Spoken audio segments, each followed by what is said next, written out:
Greetings! Welcome to the home of Growing in the Garden, the first two lessons in grade 2 and 4 in your curriculum. We're in Iowa. It's 15 degrees out here and it's snowing. So come on in. I think it's a great day to start gardening in your classroom. Come on. Well, now we're inside nice and cozy, but I wanted to show you this picture that I prized because I'm from Iowa State University Extension and Outreach in the 4-H program. And here in Iowa, the 4-H program started in gardens, boys and girls gardens, in 1901 with Jessie Field Shambaugh, the teacher and the principal that started the gardening for the kids. So let's take a look at our first lesson for 4th grade. It's from Growing in the Garden, Local Foods and Healthy Living. That's a new curriculum that we have, and we just got it started with it when we started this grant. We'll start with this lesson called My Lunch Came from Soil. Can you believe that? So the kids are so disconnected, and we are all so disconnected with our food supply now. So there's several activities that connect you with the food that you eat and the soil. And once we'll be doing apple earth, and eventually you'll be using other curriculum to do your nutritious snack. And it's going to come from Garden Mosaics in New York, and it's they have a carrots science page, and then you'll get to eat Moroccan carrot salad, so you'll have the recipe with that.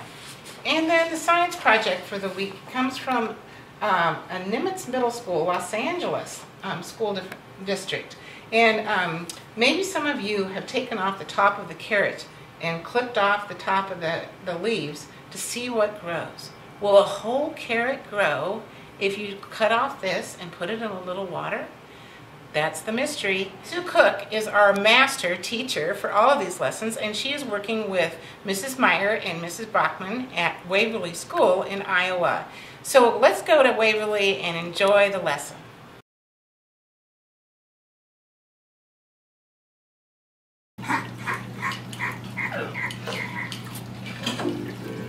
Dirt made my lunch. Dirt made my lunch. Thank you, Dirt. Thanks a bunch for my salad, my sandwich, my milk, and my lunch. 'Cause Dirt, you made my lunch. Well, we're going to do an activity today, and each one of your 4 groups has been given a handout. And the top one tells you the name of your family group.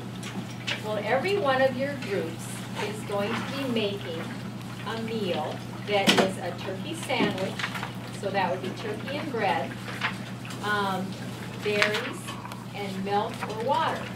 One plate will say the title of your group. This plate tells me the tools that I use. I use a gun, shells, and axe to hunt turkey. This one tells some more tools I use because I had to cut the wheat to make the bread. This one tells another tool I use to grind the grain for the wheat. And yours won't be this detailed because you're not going to have that much time. Another tool I used was a fire. And then these are also including the ingredients, the materials plus the tools. Down here. Guess what? I had to melt the cow to get developed. So my tools were a stool and a bucket. And then I had to pick the berries. And then the last plate is going to show the whole meal as it was prepared. Oh, this is kind of red. Yeah, I know. 10 minutes, okay? You guys are doing an awesome job. What did you guys decide to do for your meal? Okay, so title, driving to Target, getting the food and water at the faucet at your house. Okay, so what do you think? Easiest or hardest group? Easy. Okay, so let's switch back and let's do the one that thought they had the hardest group.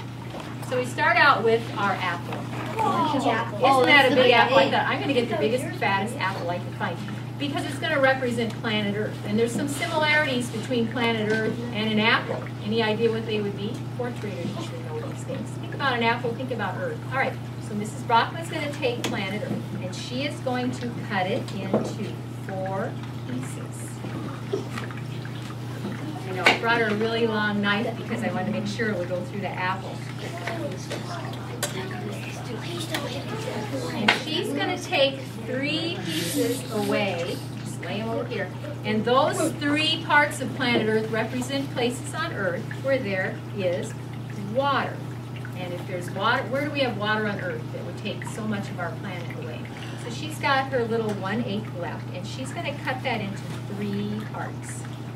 4 parts. She's going to take 3 parts away. 1/32. And those 3 parts are still places that could have grown food on planet Earth, but we can't grow food on that because something's covering the ground. What could that be? Elizabeth? Lots of buildings. What else? All that's left, Mrs. Brockman, is that little bitty piece. Can we grow food all the way to the core of the earth? No. So she's going to have to peel off the skin from the top of that part. You know what the fractional part is we're down to right now? 1/32. 1/30. What do we need, if that's all the soil that's left on planet Earth to grow food, what do we need to know about that? What do you think? Make more soil. Can we make more soil? We can do composting, but do we need to take care of what we have? Yeah. Be good to it and not pollute it and things like that. So our food comes from soil. We're going to do a quick relay race to show you how we start in a garden. And you know what the name of this relay race is? It's called the Pizza Game Relay Race. Do any of you like pizza? So he sells them to a place called a distributor. And a distributor is a warehouse. And they store things up until they can sell them to a grocery store. And then we have a grocery store. And then the grocery store person hopes that who are we going to have come and buy it? The consumer. And we'll be listening for you to say the conversation or your team has to start over. Okay, ready? Go.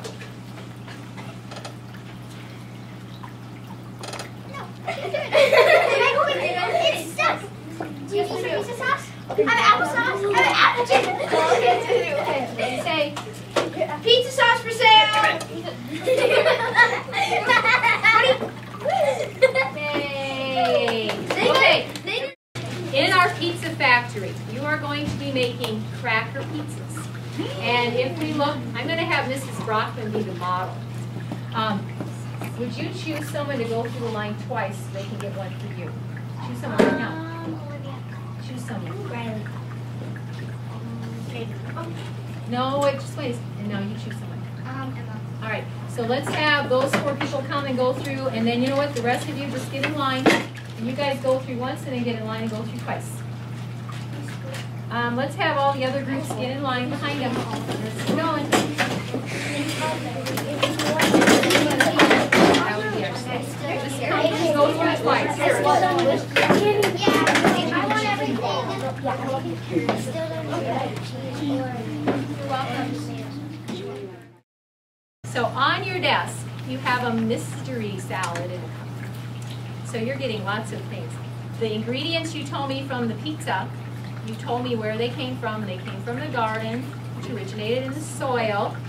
Could be grown by a farmer, could be grown by a big organization. So this is what a carrot, and you know what, carrots totally grow in the soil because they are a root. You guys remember in 2nd grade we did the plant parts lesson, and what part of the plant was the carrot? The root. Isn't this pretty? Growing like this. So this special salad that you have, I made myself yesterday, and it is called a Moroccan carrot salad. And you have that, is that projected? Well, we've got the recipe now. Anyway, Morocco is a country that's far, far away, and they use special spices that you might get in Indian food, like cumin. And I was reading that in the country of Israel, they like to eat this at the New Year, which was when? We just had Happy New Year, didn't we? And they said that that helped them think that they were going to have a fresh start to a new year. And I'm thinking carrots are pretty fresh. So you may go ahead and try your salad. The second lesson you'll be doing is called Get the Scoop on Soil. It is from Growing in the Garden, another curriculum as part of the Growing in the Garden series. In that one, we are using books again. If you can't find the books that are suggested in the classrooms, the questions in the lessons will help you to guide without the books. In that, we also say that we're looking at soil particles so that the kids can shrink, like Mrs. Frizzle's class in Magic School Bus, and take a big look at the soil particles. For example, here's an example of the large sand particles in soil, and you're looking at pore spaces in between there. Here's an example of the medium size particles in the soil, and you're looking at the pore spaces between them. And here's the clay particles, and that you can't hardly see in between those particles. You will also have the opportunity to build a compost pile for your gardens, and garden mosaics will help you to do that. I would suggest a master gardener help to guide you through that, or someone that's had experience with building compost pile. Enjoy!